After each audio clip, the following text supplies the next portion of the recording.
रियाणं Namo Namo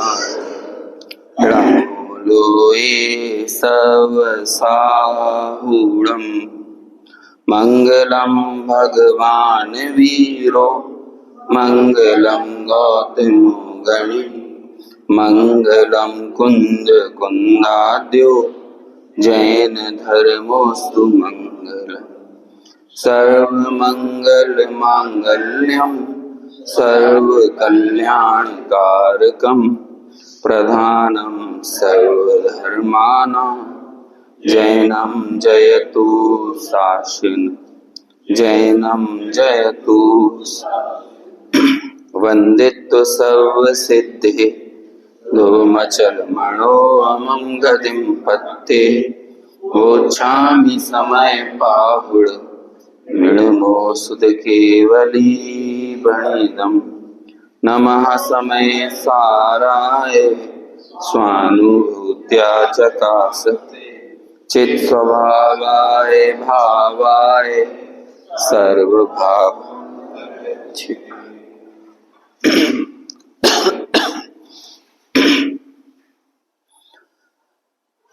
49 number की गाथा। टंकोत्कीर्ण परमार्थ स्वरूप जीव कैसा है, उसका लक्षण क्या है, इस प्रश्न के उत्तर में आचार्य कुंद के वचनामृत से उद्धृत मंगलकारी इस गाथा पर अपनी चर्चा चल रही है। आत्मा का स्केच बनाकर आपके सामने रख दिया है, स्केच बना दिया है।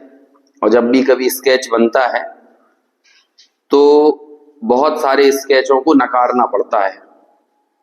वो एक सीरियल आता था CID करके, तो उसमें पहले देखते थे कि किसी ने कातिल को देखा हो तो फिर एक स्केच बनाने वाला होता है। पुलिस में भी ये चलता है, तो वो बताता जाता है कि उसके बाल ऐसे हैं, उसका चेहरा ऐसा था, वो ऐसा लंबा था, उसकी नाक ऐसी है। तो बहुत सारे तरह से वो जब स्केच बनाता है, नहीं ऐसा नहीं है, ऐसा नहीं है, तो ऐसे 4, 6, 8, 10 स्केच तो फेंक देगा। और फिर वो बनाते बनाते बनाते एक स्केच पर पहुंच जाता है, कहता है हाँ ये ऐसा है ना।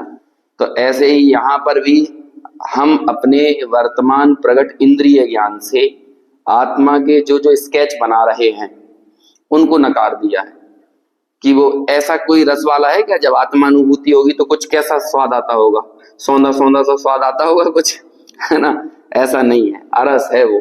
अच्छा, वो दिखता कैसा होगा, एकदम स्वच्छ उज्जवल श्वेत धवल, है ना, निरंजन, ऐसा कुछ आत्मा दिखता होगा। फिल्मों में दिखाते थे कि कोई मर जाता था तो एक ज्योति टाइप की निकलती है और फिर दूसरी शरीर में चली जाती है।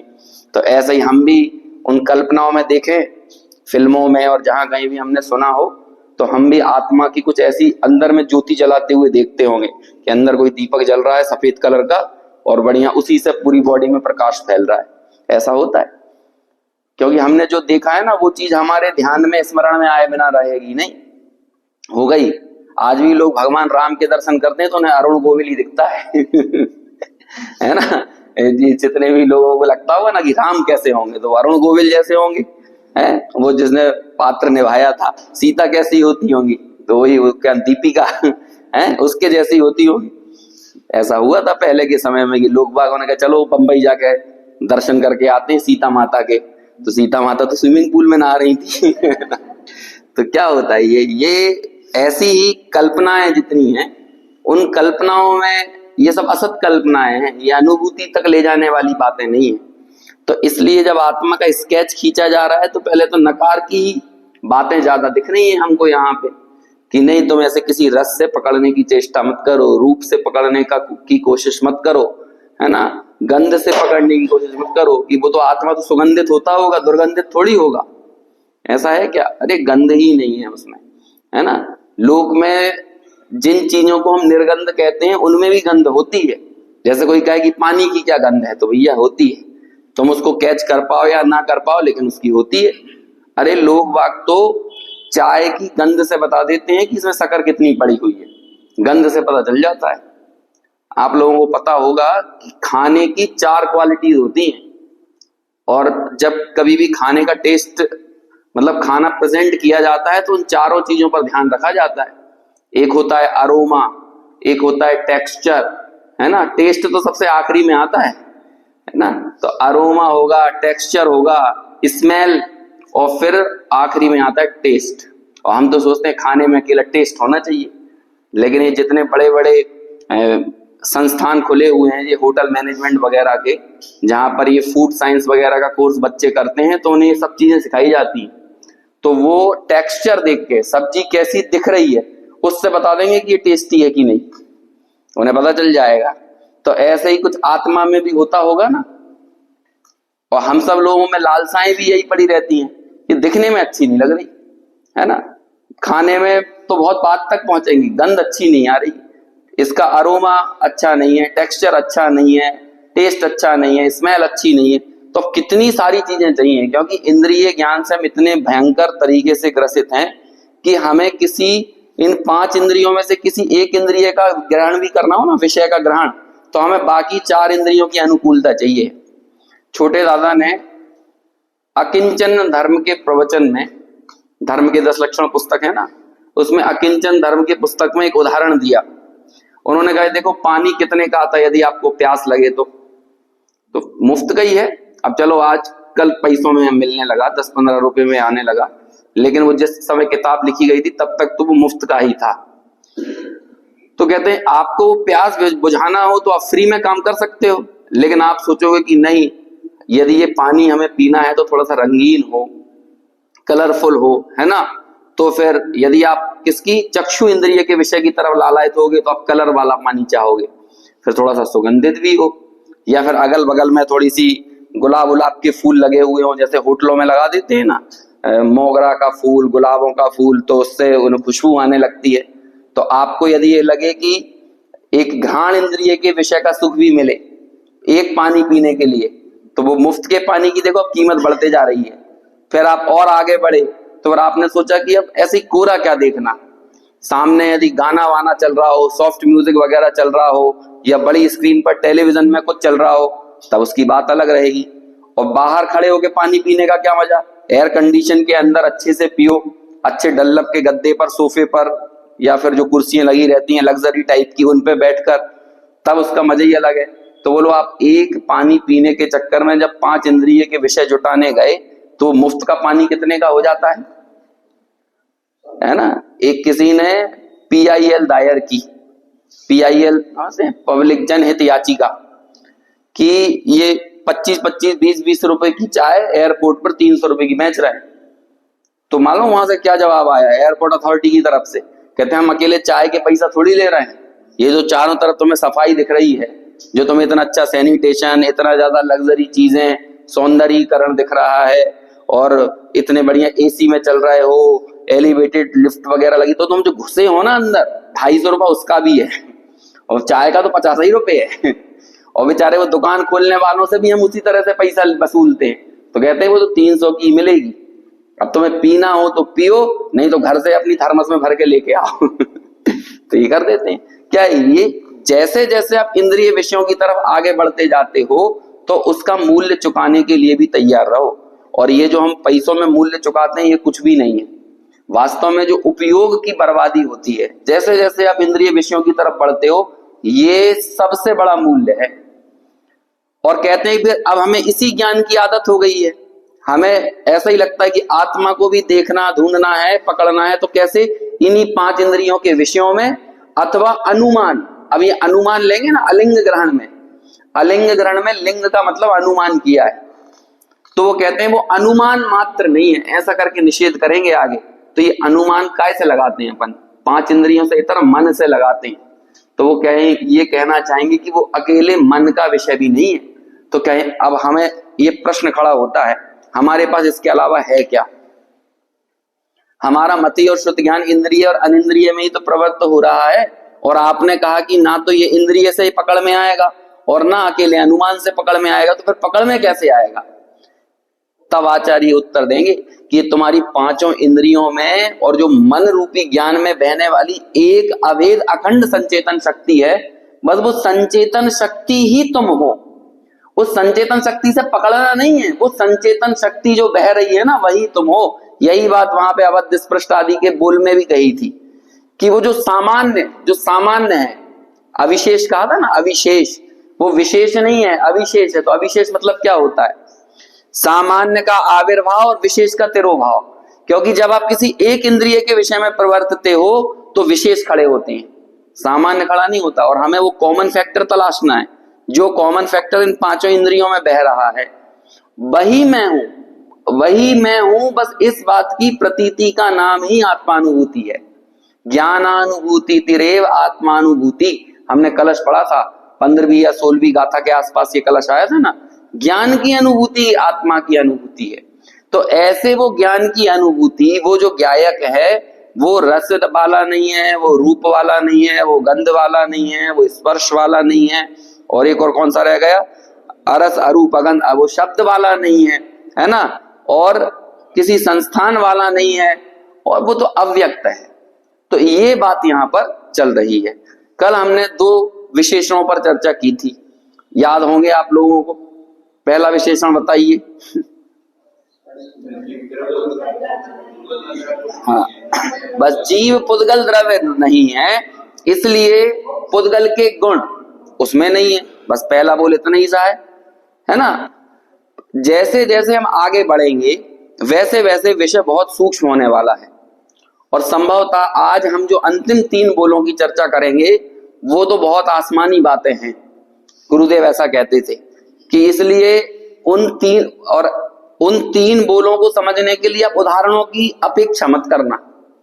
उन 3 बोलों को उन 3 बोलों से ही समझना जैसे वो कहना चाह रहे हैं। क्योंकि जहां हम उदाहरणों में चले जाएंगे या हम विषय को हल्का करने जाएंगे तो उनकी जो सूक्ष्मता है, जो गहराई है, वो बाहर निकल जाएगी।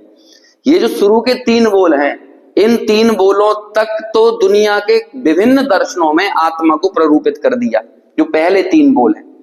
अंतिम 3 बोलों में बहुत सूक्ष्म बात आती है। तो अभी पहला तो बहुत जो सबसे स्थूल बोल है कि सीधी बात है कि मैं माइक नहीं हूं तो माइक का गुण मुझ में कैसे हो सकता है, मैं पुस्तक नहीं हूं तो पुस्तक का गुण मुझ में कैसे हो सकता है। तो ये रस रूप गंध पुद्गल के गुण है, तो जब मैं पुद्गल द्रव्य नहीं हूं तो उसका गुण मेरा कैसे हो सकता है, इसलिए मैं अरस हूं। अभी हम सिर्फ अरस पकड़ रहे हैं, बाद में इन्हीं को आप रूप में लगा लो, गंध में लगा लो, शब्द में लगा लेना। फिर दूसरा जो बोलता कि मैं पुद्गल नहीं हूं, ये बात तो सही है, लेकिन मैं रस गुण स्वयं नहीं। अब इन दोनों में अंतर है। रस मेरा नहीं है ये पहला बोल है, और रस मैं नहीं हूं ये दूसरा बोल है। समझ में आया? जैसे कि ये पुद्गल द्रव्य, तो पुद्गल द्रव्य का रस गुण, पुद्गल द्रव्य का रूप गुण, तो इसे क्या बोलेंगे? पुद्गल का रस, पुद्गल का रूप, ये बोलेंगे ना। तो पुद्गल का ये मेरा शब्द जो है ना, ये मैं का जो संबंध, क्या कहते हैं, का की के, ये संबंध नाम की विभक्ति होती है। जो 7 कारक 7 विभक्तियां होती है ना, उन विभक्तियों में का की के को दर्शाने वाली कौन सी विभक्ति होती है ना। जैसे मेरे पापा, तो मेरे पापा से हम क्या बताना चाह रहे हैं, ये मेरा शब्द हमने क्यों लिया कि पापा का मैं और मैं के पापा, तो मैं के पापा के लिए अच्छा शब्द क्या हो जाता है, मेरे पापा। समझ में? ऐसे ही पुद्गल का रस और मैं बोलूं मेरा रस, तो कहते हैं तेरा रस कैसे हो सकता है जब वो पुद्गल का है। वो तेरा रस तब हो सकता है जब तू खुद पुद्गल हो जाए, और जबकि तू पुद्गल नहीं है तो पुद्गल के गुण तेरे कैसे हो सकते हैं, इसलिए तू क्या है, अरस है। पहला क्या हो गया, रस मेरा नहीं, और दूसरा क्या हो गया, मैं खुद रस नहीं। समझ में आ गया ना? पहले मैं द्रव्य से भेद कराया और दूसरे में गुण से भेद कराया। वो जो रस है, मैं स्वयं रस नहीं हूं और वो रस मेरा नहीं है। ठीक है, एक बार वो दोनों बोल पढ़ो, है ना। शास्त्रीय भाषा में हमें पता होना चाहिए, ऐसे तो हमें पता चल गया। जीव निश्चित, एक काम करते हैं, पहले गाथा भी पढ़ लेते हैं, क्योंकि रोज गाथा पढ़ेंगे तो याद होगी थोड़ी। फिर टीका पे आएंगे फिर से। अरसिमरूवम गंधम अवत्तम चेदना गुणमसत्तम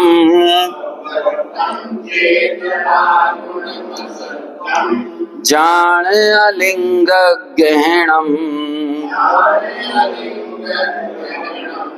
जीव मणि संठाणम।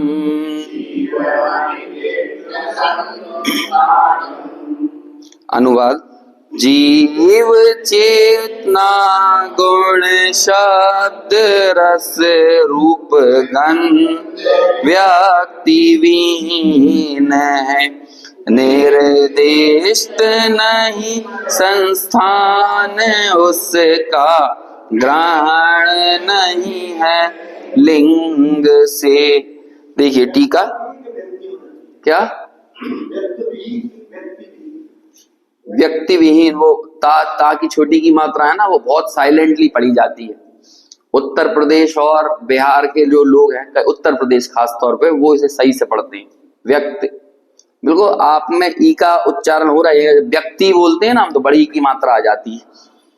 हाँ व्यक्ति है वो, है ना व्यक्ति, वो सुनने में व्यक्त लग रहा होगा लेकिन वो व्यक्ति हल्के से बोला जाता है।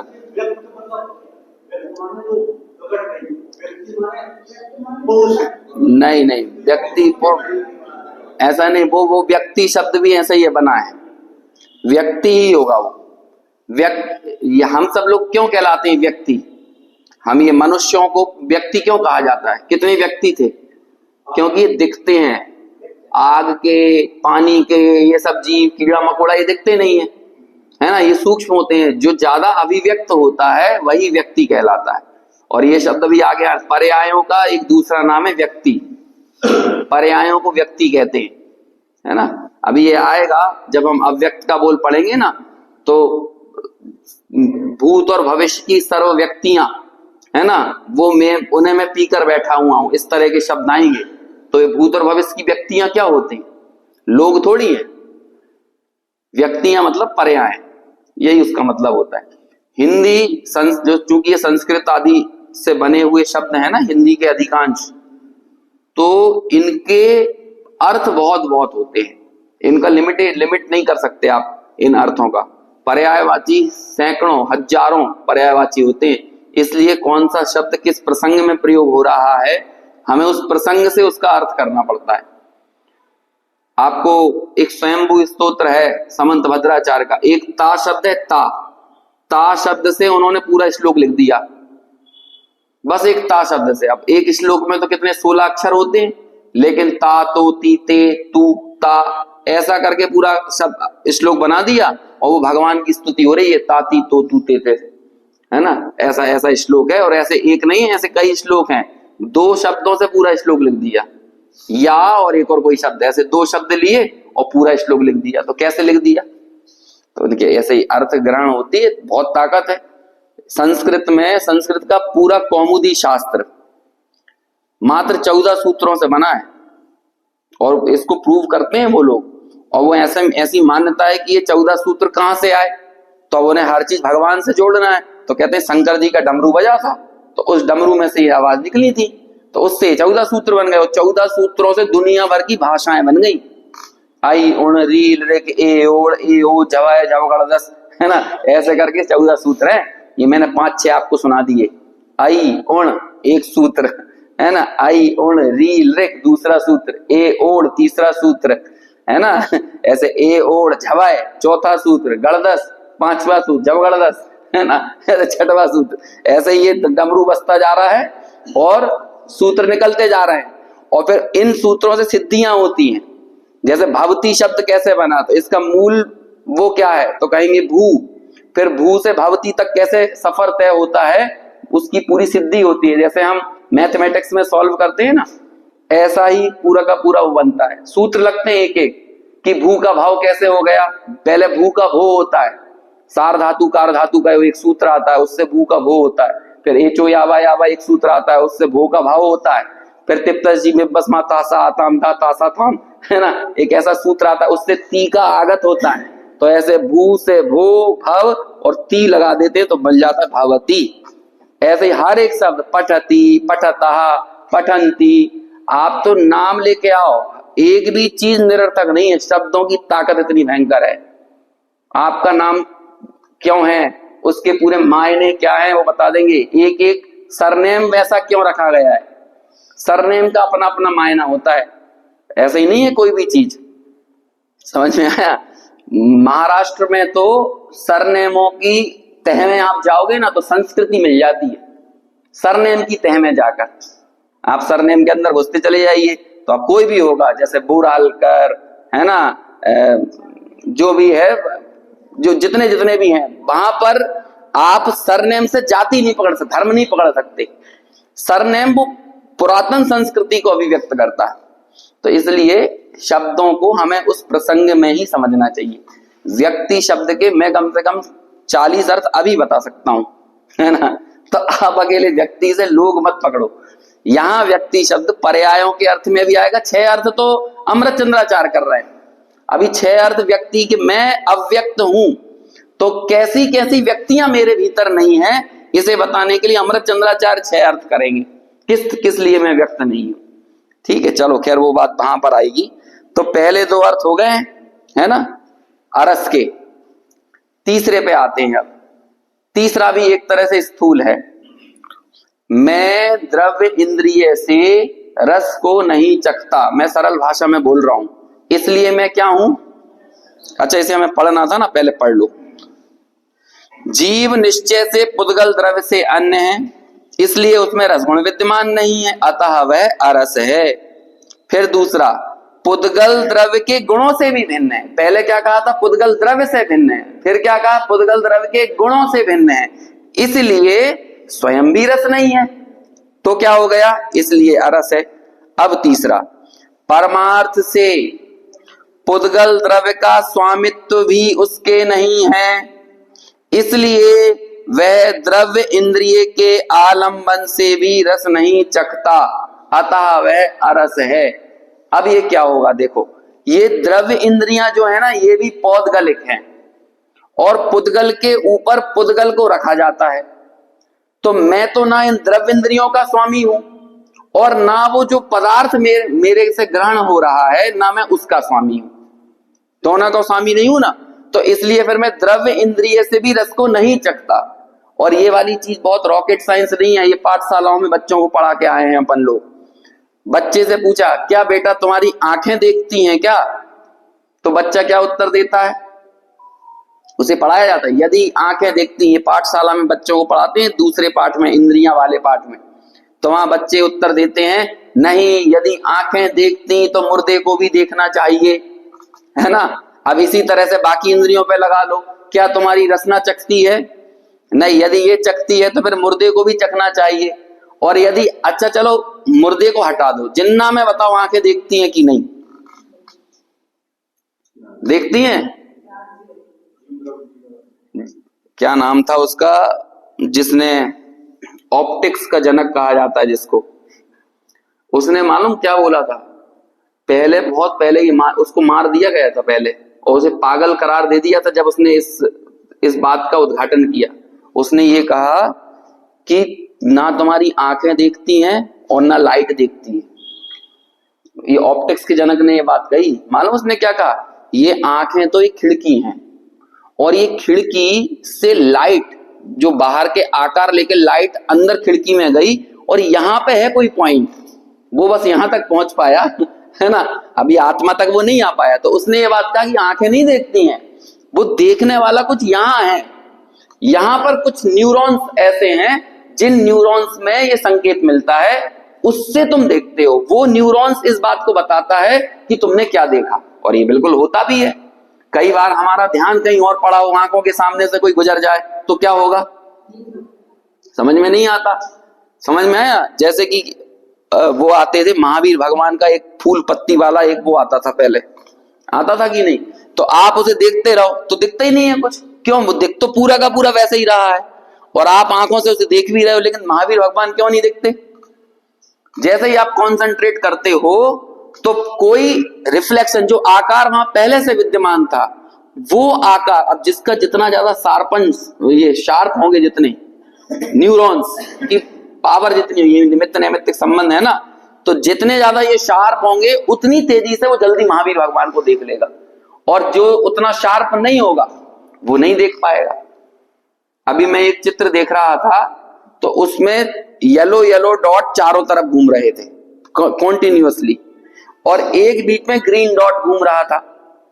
जैसे ही हम ग्रीन डॉट पर केंद्रित हो जाते हैं वो सारे येलो डॉट्स वही हैं, वही मौजूद हैं, लेकिन दिखना बंद हो जाते हैं। अब आप बताओ ऐसा कैसे हुआ? सारे विद्यमान है वहीं पर चारों, लेकिन दिखना बंद हो गए। क्यों? क्योंकि आंखों वो आकार जो आ रहा है ना, यहां जो न्यूरॉन्स है देखने वाला, उसने उस सब चीजों को इग्नोर कर दिया है और वो सारे के सारा कहां पर कॉन्सेंट्रेट हो गया है? एक पर्टिकुलर पॉइंट पर। इससे क्या पता चलता है? आंखें नहीं देखती। और ये सिर्फ आंखों के साथ नहीं होता है, ये सब 5 खिड़कियां ही ऐसा काम कर रही हैं। साइंस, जो न्यूरो साइंस खास तौर पर जिसे कहा जाता है, साइकोलॉजी में सबसे ज्यादा इसी का अध्ययन होता है, न्यूरो साइंस का। उन्होंने तो इंद्रियों की सत्ता को बहुत स्थूल रूप से कह दिया है कि बस एक बहुत फौरी स्थूल मोटे मोटे तौर पर ये साधन है जानने का। चाहे ये कान हो, चाहे ये नाक हो, चाहे आंखें हो, कहते हैं सब कुछ यहां पर विद्यमान है। वो यहां पर कहते हैं, है ना, अभी यहां पर है। आने वाले समय में इससे भी थोड़े और आगे बढ़ेंगे। अभी वो इसे अंतिम सत्य नहीं मानते। विज्ञान की विशेषता है, विज्ञान अपनी किसी खोज को अंतिम सत्य नहीं कहता है, वो कहते हैं अभी तक जानते हुए हम यहां पहुंचे, बस इतना कहेगा। लेकिन आज विज्ञान ने इस इंद्रिय ज्ञान को ये कह दिया कि कुछ नहीं है ज्ञान, जानने वाला कोई और अंदर बैठा हुआ है। इसलिए देखो, जब व्यक्ति ब्रेन डेड हो जाता है तो उसके ऑर्गन्स काम कर रहे हैं, कहते हैं मतलब के नहीं है, ये सारे ऑर्गन्स उस आदमी को दे दो जिसका ब्रेन काम कर रहा है, अदरवाइज वो कोई मतलब के नहीं है। तो वो ब्रेन डेड आदमी को वेंटिलेटर पर रखकर बाकी ऑर्गन्स को जिंदा रखा जाता है। अब कहते हैं ब्रेन तो जिंदा हो नहीं सकता है ना, तो वो क्या कहेंगे, वो उन ऑर्गन्स को, वो जो संचेतन जितना भी विद्यमान है, उन सारे चीजों को दूसरे में डाल दे। अब जो आंखें इस आदमी में काम नहीं कर रही क्योंकि इसका ऑर्गन्स बैठ गया, ये ब्रेन बैठ गया है, तो वही आंखें जब आप निकाल कर किसी दूसरे आदमी को दे देते हो तो वो देखने लगती हैं। और जब उस दूसरे आदमी को वो आंखें मिलती हैं तो क्या होता है? क्या उसे, जो इस व्यक्ति ने जो दृश्य देखे थे अपने जीवन भर, तो उसे भी कुछ याद रहता होगा? चलो, और आंखों से याद नहीं रहता होगा, लेकिन जब हार्ट का ट्रांसप्लांट होता होगा तो जिस व्यक्ति का दिल मिला है उसके जीवन में जितने दिल के दर्द थे उसको, क्योंकि दिल में दर्द होता है ना, तो वो सारे दिल के दर्द इसको मिल गए कि नहीं? नहीं मिले, क्योंकि सबकी अनुभूतियां अपनी अपनी हैं। तो आप पूरे ऑर्गन्स लेकर किसी नए आदमी में लगा दो, लेकिन उन नए आदमी में ऑर्गन्स लगाने से वो आदमी दूसरा नहीं हो गया, वो आदमी अपना ओरिजिनल है, क्योंकि उसके अंदर उसका ओरिजिनल तत्व पड़ा हुआ है। वो ओरिजिनल तत्व कौन सा है? हम तो कोशिश कर रहे हैं उस ओरिजिनल तत्व तक ले जाने की। आज के समय में देखो, द्रव्य इंद्रियों के प्रति अहंकार की बुद्धि कितनी स्थूल हो गई है। तुम्हें यदि लगता है कि मेरी कितनी अच्छी गोरी त्वचा है, गोरी चिट्टी त्वचा है ना, मैं कितना सुंदर दिखता हूं, ये बहुत स्थूल बात हो गई है। अहम करने का विषय नहीं है ये। पूरा का पूरा आपका फेस है ना, आपकी बॉडी, आजकल इस तरह से ट्रीटमेंट होते हैं कि आपका चेहरा बदल देते हैं, किसी और का चेहरा बना देते हैं। फिल्मों में तो दिखाते ही रहते हैं वो। आप बोलो आप किस चेहरे का अहंकार कर रहे हो? मेरा चेहरा किसी दूसरे में लगाया जा सकता है, दूसरे का चेहरा मुझ में फिट किया जा सकता है, और मैं बिल्कुल थोड़े बहुत समय के बाद बिल्कुल उस जैसा दिखने लगूं, ऐसा हो सकता है। और किस चेहरे का अहंकार कर रहे थे, किन आंखों का अहंकार कर रहे थे? अभी तो भेद विज्ञान तो हमारे लिए सरल हो गया ना कंपैरेटिवली। विज्ञान ने आपको बता दिया जिस किडनी में अहम था वो किडनी बदल गई, समझ में आया? जिस लीवर में तुम्हें अहम बुद्धि थी वो लीवर चेंज हो जाता है, जिस हार्ट में तुम्हें अहम बुद्धि रहती है वो हार्ट बदल जाता है। ऐसे अभी तक 8 बॉडी पार्ट्स का ट्रांसप्लांट हो जाता है, ऑर्गन्स का 8 का या 12 का, ऐसा कुछ है। आने वाले समय में कोई बड़ी बात नहीं है, और भी चीजें होने लगी कि पता चला ये अंगूठा निकला, इसका अंगूठा दूसरे में फिट कर दिया। हर चीज के लिए चीजें डेवलप करते चले जाएंगे। पुद्गल की ताकत भी अपार है, पुद्गल को भी कैसे लंबे समय तक आगे सस्टेन रखा जाना है, इस चीज का भी ज्ञान मैकेनिज्म समझ लेगा और वो ये करने लगेगा। अभी हमें मूल बात ये समझना है कि जिन द्रव्येंद्रियों का गुरूर हमको है, गुरूर समझते हैं, घमंड, कि मेरी जो है स्मेल बहुत तेज, हमारी नाक बहुत तेज है, हमारे कान बहुत तेज है, हाँ चुगली सुनने में ही तेज है ना, आत्मा की बात सुनने में नहीं है। तो मेरे कान बहुत तेज है, मेरी नाक बहुत तेज है, मेरी आंखें बहुत तेज हैं। तो कहते हैं ये सब कुछ नहीं है, ये खिड़कियां हैं तुम्हारी। तुमने बहुत अच्छी चांदी की और लोहे की बढ़िया वो बनवाई थी चौखटें और खिड़कियां, तो जब घर टूट रहा था और नया घर बन रहा था तो तुमने सोचा कि ये खिड़की और दरवाजा तो यही ले लो, तो क्या दिक्कत है? तो तुमने क्या किया, वही खिड़की और दरवाजे उठा के नए घर में फिट कर दिए। तो बोलो क्या बदला? खिड़की और दरवाजे चाहे सोने चांदी के हों चाहे लोहे के हों, वो काम क्या करेंगे? वो सिर्फ एक स्पेस है जो सिर्फ एक निमित्त बनता है किसी चीज को झांकने का, किसी चीज को देखने का। ऐसे ये 5 इंद्रियां एक स्पेस है, एक पोल है। पोल समझ रहे? खोखली जगह, समझ में आया? ये द्रव्य इंद्रियों की बात हो रही है। फिर द्रव्य इंद्रियों के अंदर पड़ी हुई भावेंद्रिय पे हम आगे बात करेंगे, जो कि थोड़ा सूक्ष्म है इस द्रव्य इंद्रिय से। अभी तो हम ये बता रहे हैं कि तुम द्रव्य इंद्रिय से, तुम न द्रव्य इंद्रिय के स्वामी हो, और द्रव्य इंद्रिय जिसे ग्रहण करती है तुम उसके भी स्वामी नहीं हो। तो तुम द्रव्य इंद्रिय से भी रस को नहीं चखते, द्रव्य इंद्रिय से भी गंध को नहीं सूंघते, द्रव्य इंद्रिय से भी रूप को नहीं देखते, द्रव्य इंद्रिय से भी एक और कौन सा बच गया, स्पर्श को नहीं छूते, और द्रव्य इंद्रिय से भी शब्द को नहीं सुनते। बोलो 5 बोल हो गए आपके। क्यों? क्योंकि देखो, पढ़ो अब फिर से लाइन।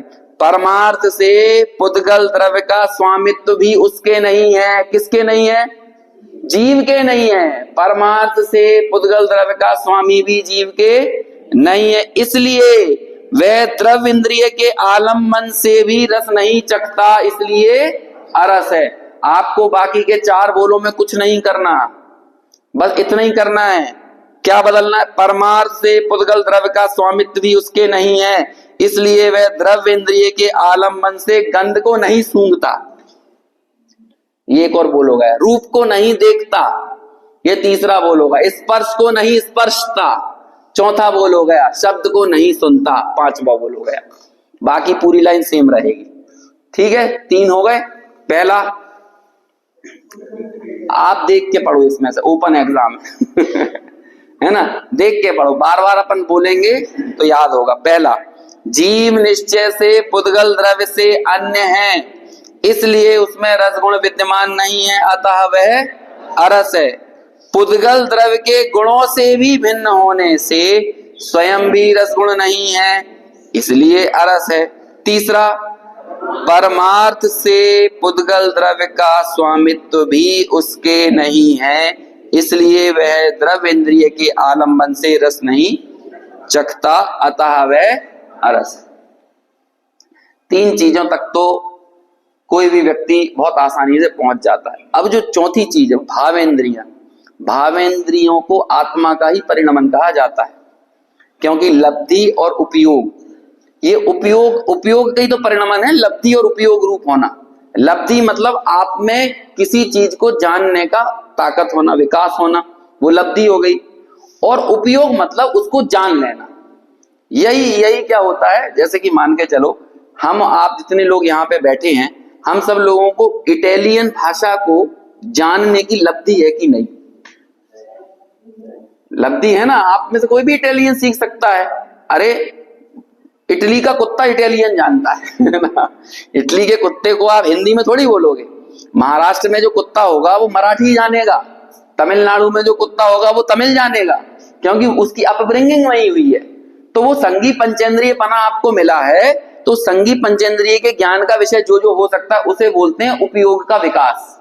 तो हम सबके उपयोग का विकास इतना हुआ है। फिर अगला प्रश्न आता है कि जब हम में उपयोग का विकास इटालियन जानने का, जर्मन जानने का, ऑस्ट्रेलियन मंदारिन जानने का है, हम जान क्यों नहीं पा रहे? अगला उत्तर क्या होगा? लब्धि तो है लेकिन उपयोग नहीं।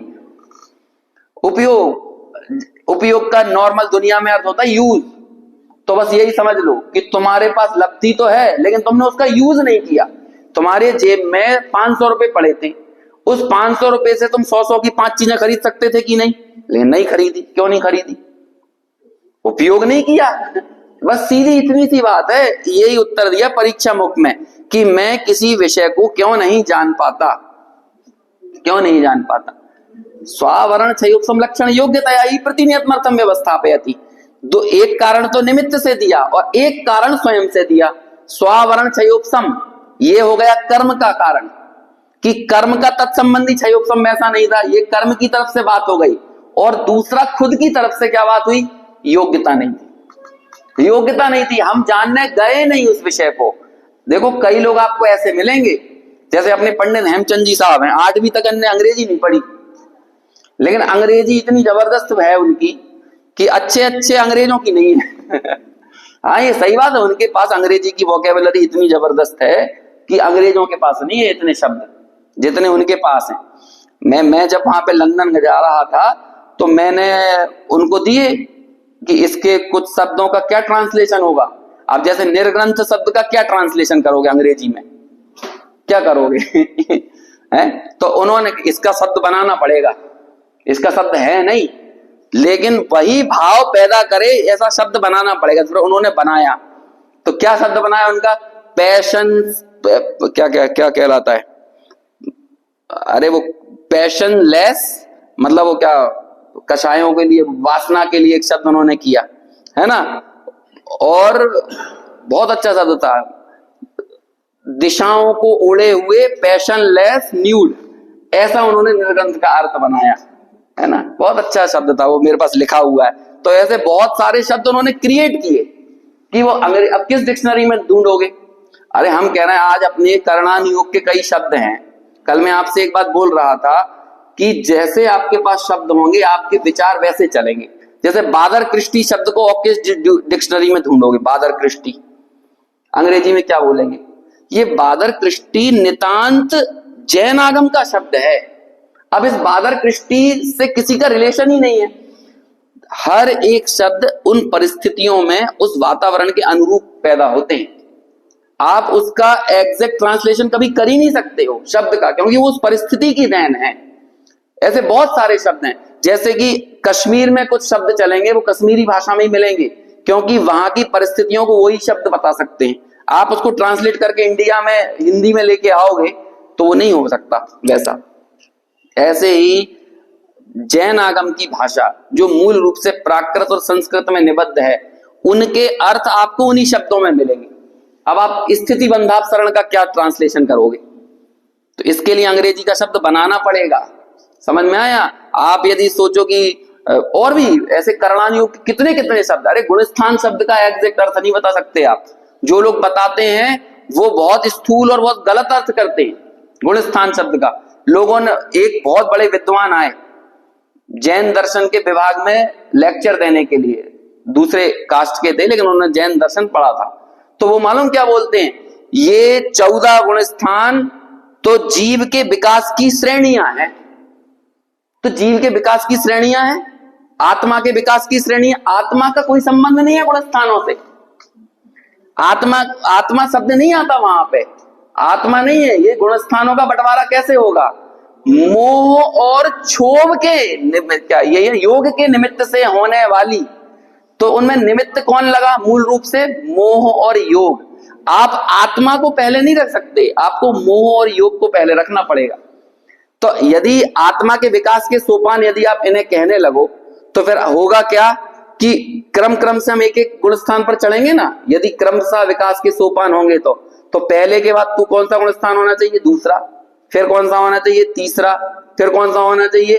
चौथा। लेकिन ऐसा तो होता नहीं है। आत्मा विकास तो अलग ही रीति से करता है, पहले चला जाएगा चौथे पे और फिर हुआ तो सीधे 7वें पे चला जाएगा और फिर 7वें से नीचे उतर के 6वें पे आ जाएगा। तो ऐसा कैसा विकास हो रहा है? और ऐसा ही विकास होगा। आप नीचे से जाओगे तो ऐसे ही जंप होता है, 7वें पे ही जाओगे। आप ऐसा नहीं करोगे कि आप क्रम से जाओ तो पहले 6वें पे जाओ, ऐसा नहीं हो सकता, 7वें पे ही जाना पड़ेगा। तो इसलिए दूसरे व्यक्ति जब इनको अपनी तरह से समझने की कोशिश करते हैं तो वो कभी अच्छे ढंग से नहीं समझ पाते। समझ में आया ये मैं क्यों बात कर रहा था? है? हाँ ऐसे, हाँ ठीक है, आ गई समझ में। अंग्रेजी का जो आपका जो विकास है अब उनका हो गया उस संबंधी क्षय उपसम। क्यों हो गया? बस हो गया, योग्यता थी। बस उसका उत्तर क्या हुआ? योग्यता से हो गया। तो ये जो जानने में जो कारण बन रहा है वो कौन बन रही है? योग्यता। आप किसे जान रहे हैं? अच्छा ये बताओ, ये इतनी सिंपल सी चीजें हैं और आप लोगों में से चलो कुछ एक लोग होंगे जो कि बहुत हाईली एजुकेटेड हो। मैं ये नहीं बोल रहा कोई अनएजुकेटेड है। मैं हाईली एजुकेटेड का मतलब ये कहना चाह रहा हूं कि आप में से कोई ने ऐसा तो नहीं जो रोबोटिक्स साइंस में किसी ने मास्टर किया हो, कोई नहीं बैठा ना, लेकिन आपको ये समझ में आ रही लेकिन यही बात मैं रोबोटिक्स साइंस के किसी स्टूडेंट के पास जाके यदि बताऊं तो उसे समझ में नहीं आई। क्यों नहीं आ रही है?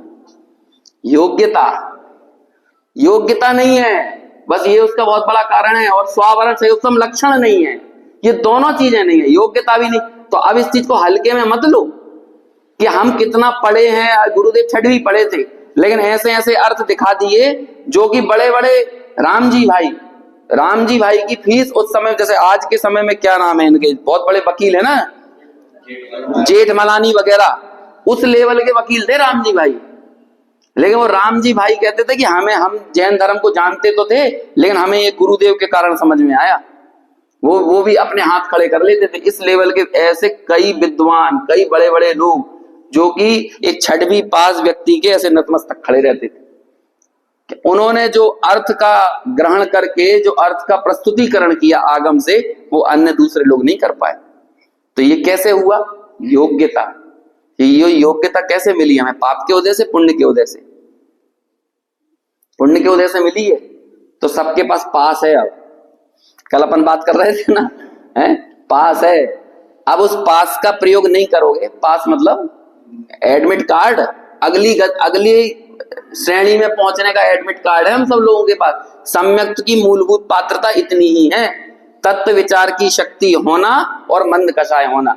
ये मंद कषाय है कि जिसके कारण वो शक्ति सही जगह पर, अब बात समझ में आ रही है, बात समझ में आ रही है कि नहीं, कि द्रव्य इंद्रिय से मैं इस बात को ग्रहण नहीं करता। तो अब आगे की श्रेणी कहां पहुंचने की होना चाहिए हम और आपकी? सम्यक दर्शन होना चाहिए। मतलब तत्व विचार की शक्ति तो हुई, अब तत्व विचार होना चाहिए, तत्व निर्णय होना चाहिए, तत्वाभ्यास, ये सब नाम तत्वाभ्यास, तत्व निर्णय। ये मूल बात यह है कि वस्तु को जो जैसी है उसे उस रूप में समझने का पुरुषार्थ होना चाहिए। और यदि ये नहीं कर पाएंगे हम, तो वो क्या होगा? आपके पास पास तो था, लेकिन आपने उसका यूज नहीं किया, उपयोग नहीं किया। तो ये चौथा बोल आपको यही बताने वाला है, लब्धि और उपयोग। इस लब्धि और उपयोग, ये दोनों आत्मा रूप होने पर भी ये आत्मा का स्वभाव नहीं है। क्योंकि क्षयोपशम ये जो शब्द है, ये आत्मा का लक्षण नहीं है। क्षयोपशम किसकी पर्याय है? किसकी पर्याय है? क्षयोपशम किसकी पर्याय है? अरे कर्म की 10 अवस्थाएं होती हैं, क्षयोपशम उनमें ही खड़ा होता है, उनमें से ही बनता है। उदय, उपशम और क्षय, इन 3 चीजों को मिलाकर बनता है क्षयोपशम। हालांकि वो क्षय और उपशम का नाम थोड़ा अलग है, उसे बोलते हैं सदवस्था रूप उपशम और उदयाभावी क्षय। अभी अपन क्षयोपशम की बात नहीं करेंगे, लेकिन ये तीनों चीजें कहां हो रही हैं? आत्मा में कि कर्म में? तो आप क्षयोपशम को कारण मानो। अभी यही बात बोल रहे हैं, देखो पहले पढ़ते हैं फिर उसका अर्थ समझेंगे। अब मैं कोई उदाहरण नहीं दूंगा, इधर से ही समझो। अभी 3 चीजों में तो अपन दे सकते हैं, फिर भी हो सकता है मुझे एक आध जगह देना पड़ेगा, है ना, आपको बताने के लिए। देखो पढ़ो चौथा, एक आराम से। अपने स्वभाव की दृष्टि से देखा जाए तो, अब स्वभाव की दृष्टि से देखा जाए तो कहते हैं हमें तो देखा ही नहीं था स्वभाव की दृष्टि से। आप कहां देखने की बात कर रहे हो? तो देखना तो पड़ेगा, क्योंकि अब थोड़ा और नीचे उतरना है, पाताल में उतर के अध्ययन करना है ना। अपने अंदर इन 5 इंद्रियों के विषयों के प्रति कितना तीव्र आकर्षण पड़ा हुआ है, उसके बीज कहीं भीतर छुपे हुए हैं। और उसके बीज इतने भीतर छुपे हुए हैं कि आप ज्ञेय ज्ञायक संबंध तक पहुंचोगे। आगे छठवां बोल जो है ना, वो ज्ञेय ज्ञायक संबंध का है, सबसे सूक्ष्म बोल, कि हमारा रस के साथ ज्ञेय ज्ञायक संबंध तो है। तो आचार्य ये कहेंगे ज्ञेय ज्ञायक है, लेकिन संबंध काहेगा? ज्ञेय ज्ञायक हो तो संबंध कैसा? ज्ञेय ज्ञायक, तुम वो ज्ञेय है, तुम ज्ञायक हो, लेकिन संबंध की क्या बात हो गई? हम निकल के जा रहे थे, हमने 4 घर देख लिए, हमने इस घर को देखा है, हमारी नजर पड़ गई। कई बार ट्रेन में होता है कि नहीं ऐसा, एक आदमी आता है सीट पर रुमाल पटक देता है। आजकल तो रिजर्वेशन करवा गए, पहले के समय में ज्यादा होता था, तो रुमाल पटक दिया। तो दूसरा बोले हमने लेकिन देखा था इस सीट को पहले तो देखा ही तो था, तो देखने से वो सीट तुम्हारी हो गई क्या? ऐसा करके आगे छठवें बोल में जाकर निषेध करेंगे। ऐसे ही अभी देखो, अपने स्वभाव की दृष्टि से देखा जाए तो, स्वभाव की दृष्टि से देखा जाए तो तत्वार्थ सूत्र की भाषा में इसे बोलते हैं पारिणामिक भाव। स्वभाव की दृष्टि मतलब क्या हो गया? पारिणामिक भाव।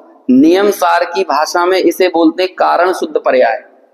समझ में, स्वभाव की दृष्टि का जो नाम चल रहा है। समय सार की भाषा में इसे बोलते हैं कारण समय सार, या इसे ही बोलते हैं त्रिकाली ध्रुव। समझ में आया। और अलग अलग ग्रंथों में आपको इस एक आत्मा के लिए ही अलग अलग नाम मिल जाएंगे। जब मुनि राजों को इस आत्मा का अवलंबन हो जाता है तो उस अवस्था को बोलते हैं परम समाधि की अवस्था। उसे बोलते हैं, ये पद्मप्रभ मलधारी देव ने प्रयोग किए हैं, स्वभाव की दृष्टि से देखा जाए, मतलब जब स्वभाव की दृष्टि से देख लेते हैं तो उस दशा को उन्होंने ऐसे ऐसे नाम दिए कि शुद्ध निश्चय नय के आलम्बन भूत तत्व को पा लिया है। देखो नयों की दृष्टि से उसका ही नाम क्या हो गया, परम शुद्ध निश्चय नय का विषयभूत। और आओ आगे, द्रव्यार्थिक पर्यायार्थिक की शैली में उसे क्या बोलेंगे, शुद्ध भाव ग्राहक, वो क्या नाम है इसका, त्रिकाल उत्पाद व द्रव्य निरपेक्ष, है ना, परम भाव ग्राहक शुद्ध द्रव्यार्थिक ने, ये है उसका नाम द्रव्यार्थिक पर्यायार्थिक ने की शैली में। मैं बोल रहा हूं जानबूझ के, हो सकता है कि आप में से कईयों को समझ में ना भी आ रहा हो, लेकिन फिर भी सुनो तो सही, कान में पड़ेंगे तो कहीं तो समझ में आएंगे। हो सकता है कि आज आप यहां से सुन के जाओगे, कल कोई आपको अगले जन्म में अर्थ बताने वाला मिल जाएगा तो जल्दी समझ में आ जाएगा, है ना। तो अभी इस भाव में मैं नाम सुना दे रहा हूं, नहीं अपन इसी भाव में काम करेंगे, चिंता मत करो घबराने की बात नहीं है ना। तो ये एक ही दशा को बताने वाले अलग अलग नाम हैं। देखो हमारे बड़े दादा इस चीज को ऐसे समझाते थे, बड़े दादा मतलब रतन चंद जी भारल साहब, वो कहते थे ना मेरी शकल है और ना मेरी अकल है समझ गए। 8 कर्म होते हैं, 4 घातीय और 4 अघातीय, तो शकल मेरी नहीं, इससे वो कहते थे अघातीय कर्मों से मेरा कोई संबंध नहीं, और अकल मेरी नहीं, मतलब ये क्षयोपसम भाव के द्वारा दी गई है अकल, तो इसका मतलब घातीय कर्मों से मेरा कोई संबंध नहीं। जैसे वर्णादि भी मेरे नहीं और रागादि भी मेरे नहीं, ये वर्णादि और रागादि से सारे अध्यवसानादि भावों से निरपेक्ष बता देते हैं। ऐसे ही उनकी भाषा क्या थी, ना सकल मेरा स्वरूप है ना अकल मेरा स्वरूप है। सकल मेरा स्वरूप नहीं, इसमें आप ले लेना द्रव्येंद्रिय रूप में नहीं, और अकल मेरा स्वरूप नहीं, इसमें क्या ले लेना कि भावेंद्रिय मेरा स्वरूप नहीं, क्योंकि आपको सकल और अकल से निरपेक्ष तत्व देखना है। वो है कौन, अपने स्वभाव की दृष्टि। अपने स्वभाव की दृष्टि से देखा जाए तो क्या कह रहे हैं, छायोपसमिक भाव का भी मुझ में अभाव होने से, क्या कह दिया, ये दोनों चीजें खड़ी कहां से हो रही थी, भावेंद्रियों की लब्धि और उपयोग, छायोपसमिक भाव से। यदि छायोपसमिक भाव ना हो तो खड़ी नहीं होगा। ये छायोपसमिक भाव नहीं हो तो छायोपसम और लब्धि और उपयोग, लब्धि और उपयोगो भावेंद्रिय, ये दोनों खड़े नहीं हो सकते। ये भावेंद्रिय का जो परिणमन दिख रहा है ये छायोपसमिक भाव है, और ये छायोपसमिक भाव कब तक रहेगा, कब तक रहता है छायोपसमिक भाव, 12वें गुण स्थान तक। समझ में आया ना, 12वें तक रहेगा ना, जब तक आपकी छयोपसम ज्ञान की दशा है तब तक आपका ये रहने वाला है। लेकिन यदि ये तुम्हारा स्वभाव होता तो इसको कभी नष्ट नहीं होना चाहिए था। ये नष्ट हो रहा है ना किसी पॉइंट पर जाकर, इसका मतलब ये तुम्हारा स्वभाव नहीं है। तो पहले क्या बोल दिया, परम पारिणामिक भाव से देखा जाए तो उस परम पारिणामिक भाव में छायोपसमिक भाव का अभाव है। तो जब छायोपसमिक भाव का अभाव है तो क्या होगा, भाव इंद्रिय के आलम्बन से भी मैं रस नहीं चखता, इसलिए मैं क्या हूं, अरस हूं। क्योंकि भावेंद्रिय का परिणमन बहुत पराधीन है, छायोपसमिक भाव का परिणमन बहुत पराधीन है। इसके लिए आप टोडरमल जी के जो 8 कर्मों की विविध प्रकार की अवस्थाओं वाला प्रकरण है वो आप पढ़ोगे तो उन्होंने उत्तर दिया है। देखो हमारे अंदर लब्धि भी थी, हमारे अंदर उपयोग भी था, हमारे अंदर निर्वृत्ति भी थी और हमारे अंदर उपकरण भी था। ये मैं 4 चीजें कौन कौन सी बोल दी, निर्वृत्ति और उपकरण मतलब द्रव्येंद्रिय, और लब्धि और उपयोग मतलब भावेंद्रिय। फिर मैंने क्या किया कि सन 2020 में, है ना, जून जुलाई के महीने में मैंने एक रसगुल्ला अपने मुंह में खाया, लेकिन वो तो मुझे कड़वा लग रहा था। अब ये चारों इंद्रियां थी कि नहीं, क्यों कोरोना हो गया था ना उस समय, तो ये क्या हो गया था, मैं जिस रस का ग्रहण कर रहा था वो तो मुझे किसी और रूप में ही आ रहा था, चारों चीजें होते हुए भी। क्यों ऐसा हो रहा था, क्योंकि ये चारों चीजें पराधीन हैं, परावलंबी हैं। जो परावलंबी हो वो तुम्हारा स्वभाव कैसे हो सकता है? इसलिए तुम वास्तव में भाव इंद्रिय से भी रस को नहीं चखते, द्रव्य इंद्रिय से तो चखते ही नहीं हो, और भाव इंद्रिय से भी रस को नहीं चखते। ये कम ज्यादा होना ये तुम्हारा स्वभाव नहीं है। और ये भावेंद्रियों का परिणमन, भावेंद्रियों के माध्यम से बहने वाला जो ज्ञान है, छायोपशमिक भाव में बहने वाला जो ज्ञान है, वो ज्ञान तो सबको एक समान जानने का काम कर रहा है। ये पांचवें बोल में आएगा, पांचवें बोल में आएगा कि ये तो सबका एक समान संचेतन कर रहा है। इसलिए मैं आगे जाकर कहेंगे कि वो क्या कहते हैं उसे, पांचवें बोल में आएगा ना ये, कि रस वेदना परिणाम को पाकर भी रस नहीं चखता, ऐसा ऐसा पांचवा बोल आएगा। पांचवें बोल पे तो अपन खैर कल चर्चा करेंगे, पांचवें और छठवें पे, इससे थोड़ा और सूक्ष्म बात है। अभी के चार बोल शॉर्ट में। पहला क्या है?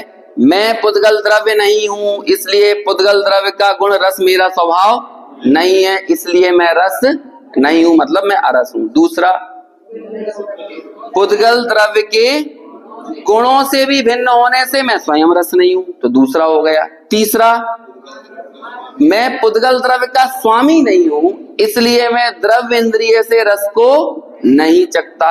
चौथा, निज स्वभाव की दृष्टि से छायोपशमिक भाव का मुझ में अभाव है, और छायोपशमिक अभाव के कारण भाव इंद्रियां खड़ी होती हैं, इसलिए मैं छायोपशमिक भाव का अभाव होने से भी भाव इंद्रिय को नहीं चखता, इसलिए मैं अरस हूं। कितने बोल याद हो गए? चार नहीं हुए, 20 बोल याद हो गए। कितने हो गए हैं? 20। बस आपको आगे क्या करना है, जहां हम बोल रहे थे रस नहीं चखता, वहीं आपको क्या लेना है? गंध नहीं सूंघता। वहीं आपको क्या लेना है? स्पर्श को नहीं स्पर्शता। बाकी की चीजें सेम है, स्पर्श को नहीं स्पर्शता। फिर आगे क्या? शब्द को नहीं सुनता। बस इतना करना है। 20 बोल याद हो गए, 22 और बचे हैं। कल आपको 10 और याद हो जाएंगे, है ना? तो इस तरह आपके 30 बोल याद हो जाएंगे। आखिरी के 12 थोड़े कठिन है ना? लेकिन ये 30 तो आसानी से याद होने वाले हैं। तो आखिरी के जो 2 बोल, यानी बाकी पांचों इंद्रियों में लगाने वाले टोटल 10 बोल, उनकी चर्चा अपन आगे कल करेंगे।